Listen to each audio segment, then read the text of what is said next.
maging maayos. At pangati ko po na ini maging dahilan yan ng kakatamang tunay, pamisasan netong bilang taga-Barrio, King Santa Maria Nepo. Pagmarugol tamo yan, patsing masalese, yung kaganapan na ini. We can always be proud of it.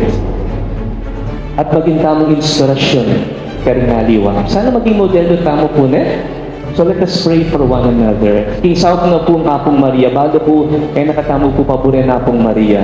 Ang tingnan ito nga ima, po, nga sana, alasanang madidisgrasya, alasanang mga sakitan, alasanang mga sakit, masugatan, o nalo po, at kaya magdalang pamisalpag-salpag, pamisagsagan kay katamo. Ipuna nakatamo ang tingin netong nga pamilya, ang tingin netong nga komunidad, ang mikakalugod, papalapit kang Jesus. Amen.